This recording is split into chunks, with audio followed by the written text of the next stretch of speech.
What could drive Queen Camilla, the seasoned, iron-willed consort, to storm out of the palace in fury? The answer lies in a shocking declaration by Princess Catherine, one that shattered royal silence and set the monarchy ablaze.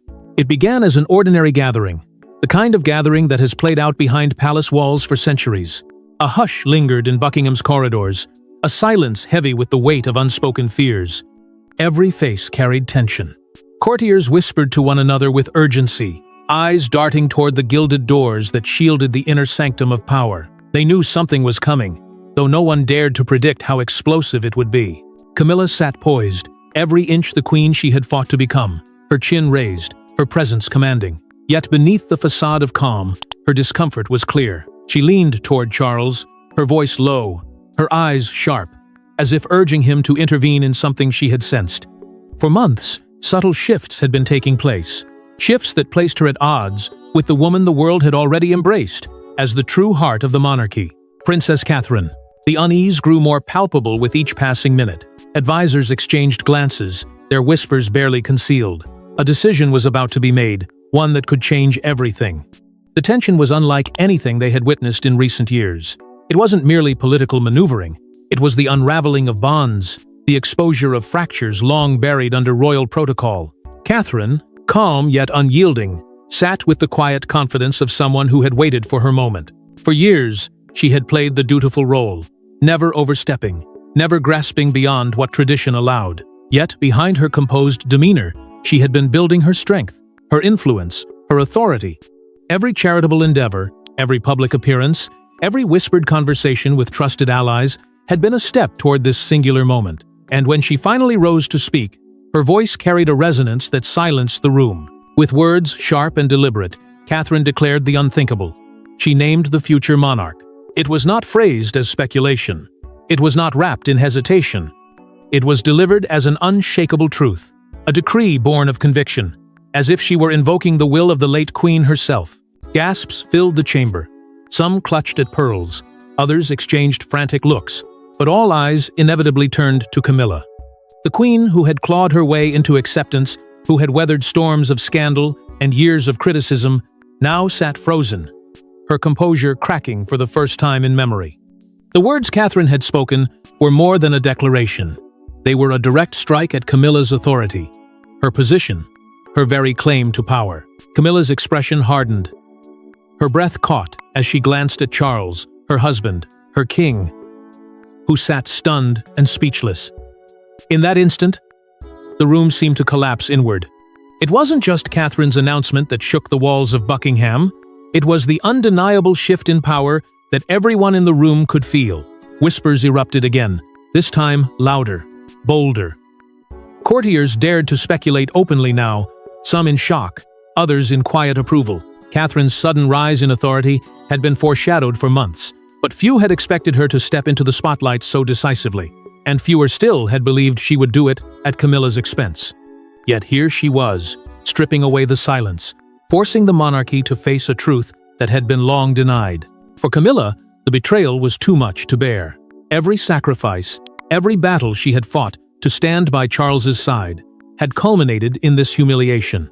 The air grew thick as she pushed back her chair, her movements sharp and final. Without a word, she turned her back on the chamber, her heels striking against the marble floor like thunder. The queen had stormed out, leaving in her wake a stunned silence, broken only by the racing of hearts. But this was not a mere slip of the tongue. It was a carefully timed move that struck at the heart of Camilla's position. For years, Catherine's rise had been whispered about, but no one expected her to claim her power so openly and at such a devastating cost to Camilla. The path that led to this explosive confrontation did not appear overnight. It was forged slowly, deliberately, in the quiet corners of palace life, where few were paying attention. While Camilla fought visible battles for legitimacy, Catherine mastered the art of silence, her influence creeping forward like ivy, unnoticed, until it had covered the very walls of power. She began by winning over the staff, not with grand declarations or commands, but with steady warmth, consistency, and an understanding of the weight they carried. Catherine had always been viewed as approachable, but behind that kindness was calculation. Every loyal butler, every trusted aide, every senior official who felt valued by her presence became another thread in the invisible web she spun. By the time whispers began circulating about future succession, she already had a quiet army within the palace itself, a network more loyal to her than to the crown she had yet to wear. It was not only the staff she cultivated. Catherine's greatest advantage came from her alliances within the family itself. Princess Anne, the tireless guardian of duty, saw in Catherine a reflection of her mother's strength. A woman who understood the crown's burden without being consumed by personal ambition. Their bond grew in secrecy, an understanding forged behind closed doors and disguised as casual conversations. At the same time, Prince Edward, long seen as a quieter royal figure, began to lean toward Catherine's vision of continuity. Together, these allies ensured that when Catherine chose to act, she would not stand alone. And then there was Charles. His health faltered, his grip loosened, and the vacuum widened. The man who once believed he could steer the monarchy through storms was now seen as fragile, weary, and increasingly isolated. Catherine did not need to challenge him directly. His weakness created a space she naturally stepped into, her confidence rising where he faltered. Every time Charles appeared uncertain, Catherine appeared composed. Every time Camilla demanded recognition, Catherine quietly earned devotion. The people themselves could not be ignored. Across Britain and beyond, public affection swelled around Catherine like a tide. Her image became a symbol of grace and stability, of modernity fused with tradition.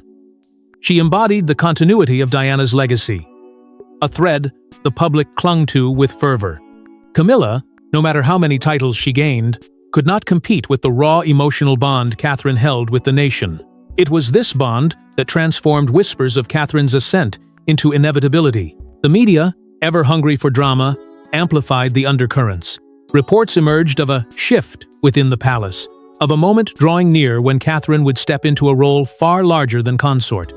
Headlines speculated openly, some cautiously, others with bold certainty, that the monarchy's future lay in her hands. Each article widened the divide between Catherine and Camilla, fueling speculation and sharpening anticipation.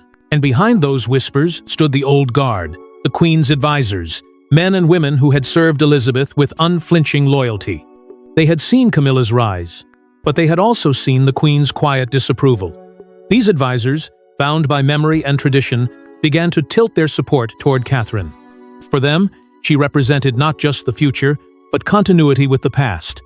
Their subtle nods, their quiet affirmations, their willingness to stand behind her added legitimacy to her unspoken claim. Piece by piece, Catherine's ascent was built not with noise, but with silence.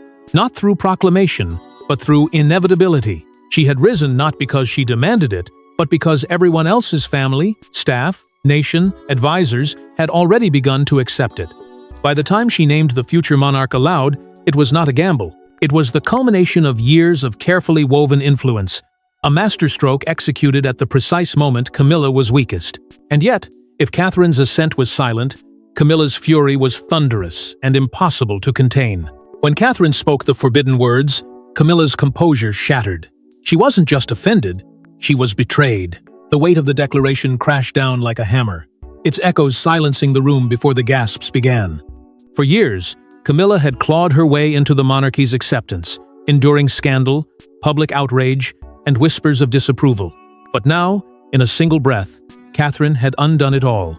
The chosen successor had been named, and it was not Camilla's doing. Her face hardened instantly. What began as a flicker of disbelief quickly turned into a storm of anger. The rivalries that had simmered quietly for years now surged to the surface, undeniable and raw. Catherine's calm defiance met Camilla's piercing glare, and in that clash, the room understood what had always been hidden. The monarchy was not united. It was fractured, and the fault line ran directly between these two women. Charles sat frozen, caught in the unbearable middle. His eyes darted between his wife and his daughter-in-law, torn between duty to one and devotion to the other. He had fought tirelessly to secure Camilla's place by his side, to cement her as queen consort against all odds. Yet Catherine's words left him powerless, exposed, and trapped. He could neither rebuke her nor console Camilla. To choose either was to unravel the fragile balance, holding the monarchy together. The courtiers looked on in stunned silence. Their training in discretion deserted them as they witnessed the eruption. They had known rivalries existed, but never had they been displayed so brazenly. Never had they watched protocol crumble in real time. Some leaned closer to catch every word. Others exchanged panicked glances, already calculating what this meant for their futures. For the first time, the grandeur of the palace felt like a stage for open war. Camilla's voice cut through the air like a blade, trembling with rage but laced with certainty. "This is not your crown to give." She declared her words a direct challenge, not just to Catherine, but to the very idea of her authority. It was a cry of desperation, as much as it was defiance. The voice of a woman who saw her throne slipping away in front of her eyes. The words reverberated with centuries of tradition, and yet they sounded hollow, because everyone knew Catherine's influence had already outgrown Camilla's. The atmosphere grew heavier as Camilla rose abruptly, her movements sharp and final. She did not linger to salvage dignity, nor did she attempt to compose herself. She stormed out, her departure symbolic and devastating. It was more than a rejection of Catherine's words. It was a rejection of the monarchy itself, a refusal to be diminished before those who once bowed to her authority. In that moment, the crown appeared less secure than it had in generations, and the shadow of collapse lingered over the throne. But Camilla's dramatic exit only fueled suspicion. Had she always feared Catherine's ultimate move? Why did Catherine feel emboldened to name the next monarch? The answer may lie in a secret pact whispered from Queen Elizabeth herself. For years, stories circulated that the late queen, ever cautious yet quietly decisive, had left behind more than ceremonial farewells. Hidden within her private papers, somewhere in Windsor's guarded vaults, there was said to be a letter deliberate, precise, and sealed with her unmistakable authority. It was not meant for public eyes, nor for immediate release, but for a time when the crown's survival demanded clarity. Whispers of this letter grew louder after Catherine's declaration. Those close to Elizabeth had long suspected she was deeply uneasy about Camilla's growing role, though she never said so outright. Instead, she moved with subtlety, as was her way. Some claimed that in her final months, she confided in Anne, hinting that Catherine was destined for more than ceremony and duty, that she carried not just the public's affection, but the Queen's own quiet endorsement. These hints, scattered like breadcrumbs, suddenly took on new weight when Catherine named the successor so boldly. It no longer seemed an act of recklessness, but a fulfillment of something Elizabeth herself had set in motion. Anne's role in this mystery cannot be overlooked. Known for her loyalty and discretion, she became the keeper of cryptic truths. In hushed conversations, she spoke of her mother's final instructions, never in detail, but always with an air of inevitability. To those who listened closely, it became clear that Elizabeth had seen in Catherine the same strength she had once embodied herself, the resolve to steady the monarchy in turbulent times. The connection between them, though never publicly declared, was understood by those who served closest to the throne. The resurfacing of a sealed royal document at Windsor added fuel to the storm. It was said to be drawn up under Elizabeth's watch, quietly signed and preserved, outlining a vision for the crown's continuity. Though its contents remained hidden from the public, advisors hinted that its intent aligned with Catherine's audacious move. One advisor, speaking with a certainty that startled many, remarked, "The Queen foresaw this moment." His words, though brief, echoed like prophecy, suggesting that Catherine's step into the future was not a coup, but a coronation in waiting. Then there was the symbolic force that no one could deny, the ghost of Diana. Catherine carried her memory like a shield, a constant reminder of the crown's broken promises and unfinished reckonings. In every step Catherine took, Diana's legacy followed, compelling her toward a destiny larger than herself. It was as if Elizabeth, knowing the monarchy's survival depended on healing the scars of the past, entrusted Catherine with the task of carrying Diana's memory forward, as both burden and blessing. Together, the rumors, the letters, the whispers, and the legacy created a foundation strong enough for Catherine to stand upon. When she named the next monarch, it was not reckless bravado. It was the culmination of a hidden pact, the echo of a queen's will, and the weight of Diana's eternal presence. Catherine's words did not emerge from ambition alone. They carried the force of history, of secrets, and of promises that had been waiting to surface. If Elizabeth's ghostly presence loomed over this announcement, the consequences would prove even more haunting. For King Charles, Catherine's words were a dagger because they revealed his fading grip on the monarchy. The moment she named the future monarch, the illusion of his control dissolved before the eyes of his court. For years, Charles had struggled to assert himself, to prove that his reign would not be overshadowed by the memory of his mother or the lingering ghost of Diana. Yet in one decisive breath, Catherine reminded the world that his crown was not secure, his authority not absolute, and his time perhaps far shorter than he dared admit. Behind the polished exterior, Charles's health had become a shadow that followed him everywhere. Whispers of exhaustion, of missed engagements, of frailty at moments when strength was demanded, all of it fueled doubts about his longevity. Advisors who once reassured themselves that he could steer the monarchy for decades began to question how many years, or even months, remained before transition became unavoidable. Catherine's declaration did more than name a successor. It spotlighted the cracks in his armor, the truth he fought hardest to conceal, that the throne was already slipping from his grasp. The scene itself revealed his vulnerability in real time. As Catherine's words rang out, those closest to him saw his face pale, his composure falter. For a man trained his entire life to maintain dignity under pressure, the mask shattered in seconds. His shock was not theatrical. It was the silent recognition that his authority had been openly challenged and that he lacked the strength to strike back. His silence said more than 100 speeches ever could. The king had been caught unprepared. Those near him later swore they heard him murmur to his aides, voice low and shaken, "She has gone too far." It was not just the complaint of a monarch, it was the lament of a father-in-law who realized his carefully laid plans were unraveling.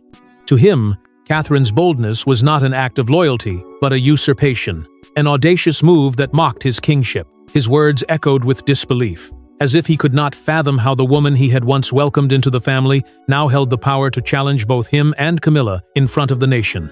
The fracture within his marriage to Camilla deepened at that moment.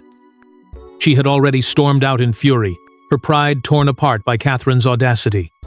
But for Charles, her absence felt like abandonment. The woman he had fought for, defended against decades of scrutiny, and sacrificed reputation to protect, had left him alone to bear the humiliation. It was a cruel twist of fate. The man who had endured years of criticism to secure Camilla's crown now stood deserted. His most trusted ally consumed by rage instead of resilience. The irony was bitter. Charles had once defied the world for Camilla, enduring the wrath of public opinion, the coldness of his own family, and the skepticism of Parliament itself. He had believed that together they would outlast scandal and carve a new chapter for the monarchy. Yet in this moment of crisis, she did not steady him. She walked away, leaving him exposed. Catherine's words had not only weakened his reign, they had laid bare the fragility of his marriage, the gulf between his sacrifices and the loyalty he expected in return. It was a tragedy in real time, the slow unraveling of a man who had waited a lifetime for the throne, only to find it slipping away almost as soon as he claimed it. The monarchy no longer felt like his to command. It belonged to Catherine, to William, to the next generation waiting in the wings. His reign, brief and fragile, was no longer defined by his choices, but by the moves of others who stood in his shadow. But the storm was no longer confined to palace walls. It spilled into the streets, where the public's reaction lit the fuse of rebellion. Catherine's words did not just shake Camilla, they split the nation. What began as a single declaration inside palace walls spilled into streets, living rooms, and headlines across the world. Within hours, the monarchy that once stood as a symbol of unity became the center of a bitter divide, and the echoes of Catherine's audacity grew louder than any royal proclamation in living memory. Crowds gathered outside royal estates, their chants rising like thunder. "Catherine for Queen!" became the rallying cry of those who believed she was the rightful heir to the monarchy's future. Flags waved, portraits of her were held high, and the people who once hesitated to speak of succession now shouted her name without fear. To them, she was not merely a princess. She was the embodiment of the monarchy's survival, the one who carried the dignity of the crown with unshakable grace. But not all voices were supportive. On the other side of the divide, protesters demanded Camilla's immediate removal, holding banners that branded her as unfit, unwanted, and unnecessary. The fury was no longer whispered in tabloids or hinted at by critics. It was now painted boldly across the streets. Her storming out of the palace had only added fuel to the fire, convincing many that she was incapable of enduring the pressures of the crown. For the public, her reaction was not a defense of dignity, but a sign of weakness. The media seized the moment with relentless energy. Headlines screamed of a palace power coup, framing Catherine's declaration not as an accident, but as a deliberate strike. Morning broadcasts replayed every word, analyzing the tremble in Charles's hands, the fury in Camilla's eyes, and the calm authority in Catherine's voice. Commentators debated endlessly. Had the monarchy been quietly preparing for this? Or had Catherine single-handedly changed the course of history? The speculation was unyielding, and every retelling only sharpened the divide. Households across the nation found themselves fractured. Families argued around dinner tables, some hailing Catherine's boldness as the breath of fresh air the monarchy desperately needed, while others condemned her for disrespecting Charles and undermining tradition. Generations clashed, with older voices clinging to the sanctity of protocol, younger ones insisting that the monarchy's survival depended on Catherine's modern strength. The argument was no longer contained within palace walls. It lived in every home, every community, every whispered conversation. Even beyond Britain, the shockwaves traveled. World leaders, though restrained in public, privately began to acknowledge Catherine's authority. Diplomats reported that in hushed international circles, she was already being treated as the inevitable future queen. Her ability to command loyalty, not only from her people, but from foreign powers, made her rise undeniable. Camilla's position, once thought secure, now seemed fragile under the weight of Catherine's growing global stature. The monarchy itself dangled by a thread. Its image, already bruised by scandal and uncertainty, now stood on the edge of collapse. Catherine's supporters argued that she had saved it from irrelevance, while critics warned she had dealt it a fatal blow. Every chant, every protest, every headline carved deeper cracks into the institution's foundations. What had once been unthinkable was now unfolding before the world. The monarchy's survival depended on choosing between two women locked in an unforgiving struggle for power. But behind the roar of the crowds, Camilla was plotting her countermove, one that would ignite the palace like never before. Storming out was not the end for Camilla. It was the beginning of her revenge. Her silence outside the palace was not surrender. It was calculation. For a woman who had fought so hard to secure her place beside Charles, humiliation was intolerable, and Catherine's declaration was nothing short of treason in her eyes. She would not allow her crown, nor her influence, to be stripped away without a fight. From that moment, Camilla turned her fury into strategy, and the plotting began in earnest. Reports soon surfaced of her secret meetings with sympathetic aristocrats, men and women of influence, long tied to the monarchy by bloodlines, wealth, and ambition, found themselves courted by the queen consort in the dead of night. Over lavish dinners and discreet gatherings, Camilla promised protection, power, and favor to those willing to stand against Catherine's rise. She painted the princess not as a savior, but as a usurper, someone determined to rewrite tradition for her own gain. In those circles, her voice still carried weight, and she used it to sow doubt and ignite resistance. Her campaign did not stop there. Camilla's influence reached the very heart of government. Attempts to sway parliament members began quietly, through trusted intermediaries and whispered conversations. She appealed to their sense of stability, warning that Catherine's sudden assertion of authority would throw the monarchy and the nation into chaos. Some listened with caution, others with intrigue, for Camilla knew how to exploit fear. If Catherine was seen as too bold, too reckless, then lawmakers might feel compelled to intervene on behalf of the crown's true guardian. Rumors swirled that Camilla's most dangerous move involved a royal trust, a mechanism designed to block succession changes. Documents, once buried in legal archives, were said to have been revisited with urgency. Could the laws of succession be twisted to her advantage? Could the throne be locked in her line, ensuring Catherine's voice was silenced forever? The whispers gained traction, sending ripples of unease through the court. If true, it meant Camilla was preparing not just to defend her crown, but to entrench it permanently in her favor. Even more alarming were her late-night calls to allies in foreign courts. Diplomats quietly confirmed that Camilla reached beyond Britain, leveraging her international connections to gain sympathy and support. By portraying herself as the victim of a ruthless takeover, she sought to build alliances that might lend her strength should the monarchy fracture further. Every call was another thread in the net she cast, one that stretched far wider than anyone anticipated. And then came the most chilling whispers of all, that Camilla had threatened to expose palace scandals if pushed too far. She knew the power of secrets, the value of shame, and the destruction a well-timed revelation could cause. To some, it seemed unthinkable that a queen would weaponize the monarchy's darkest truths. But for those who understood her desperation, it was entirely possible. If Catherine intended to rise by invoking the late queen's will, Camilla would retaliate by dragging the present monarchy into the mud. There were even those who feared she would push Charles toward abdication, not in favor of William, but on her own. If she could persuade him, in his weakened state, to step aside with her as his chosen regent, she might seize a grip on power no one could have imagined. It was a desperate plan. Yet in the haze of betrayal and fury, desperation was her closest ally. But as Camilla schemed in the shadows, Catherine revealed one final masterstroke that left the monarchy stunned. If Camilla thought she could outmaneuver Catherine, she underestimated the princess's iron resolve. Every move Camilla made in the shadows, every whisper of conspiracy, was met with a countermove Catherine had prepared long before. She had not spoken her words lightly. She had not dared to name the next monarch without certainty. And now, in a moment that silenced even her harshest critics, Catherine revealed the weapon she had kept hidden until the perfect time: the sealed royal decree. With calm determination, she presented the document that had the power to end all speculation. The chamber held its breath as the seal was broken. The contents laid bare. What emerged was nothing short of earth-shattering. The decree carried the unmistakable weight of legitimacy, for it bore not just one signature, but two, Charles's and that of Queen Elizabeth herself. Together, they spoke from past and present, binding the monarchy to a vision that left no room for Camilla's defiance. The decree was not a rumor, it was fact, written in ink and sealed in royal authority. Gasps echoed as the revelation spread through the palace. This was not Catherine's ambition dressed in ceremony, it was the will of the crown itself.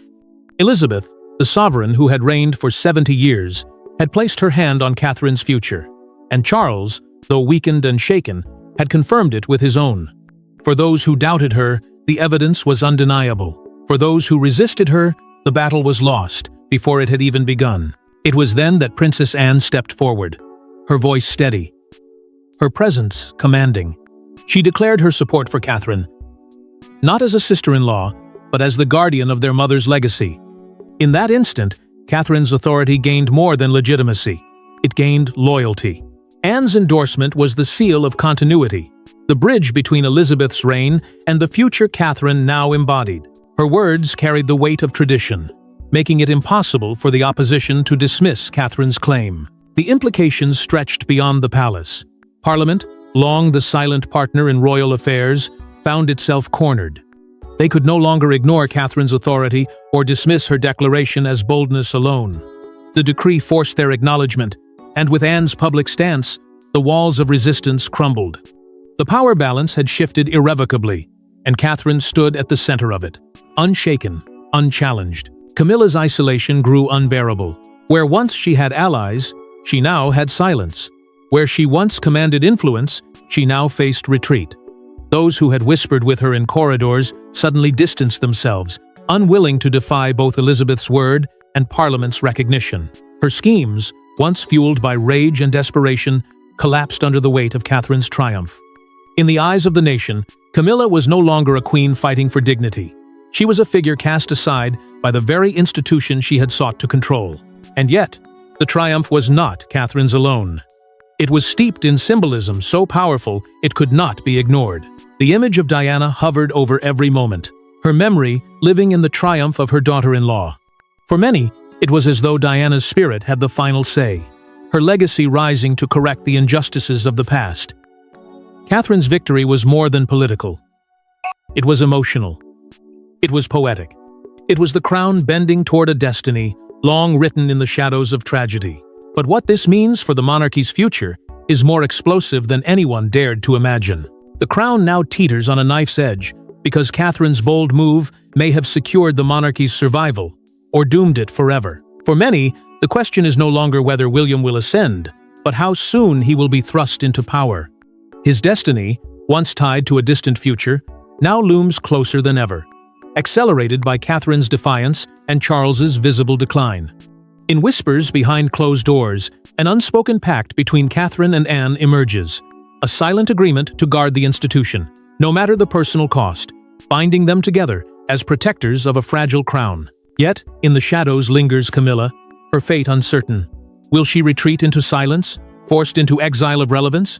Or will she strike again with rebellion, desperate to reclaim what she has lost? The monarchy itself feels split in two, anchored by the weight of tradition, yet pulled toward Catherine's vision of a modern crown, one that answers not only to history, but to the people. And the people, emboldened by Catherine's words, now demand more than ceremony. They call for transparency, accountability, and truth. The monarchy stands at its most perilous crossroads. This could be the dawn of renewal, or the beginning of collapse. A chilling question hangs over every headline and every whisper. Is Catherine's triumph the birth of a new reign, or the last gasp of the crown itself? And so, as Catherine's words echo through history, one thing is certain: the monarchy will never be the same again. Thanks for watching. Don't forget to like and subscribe, and we will see you in the next one.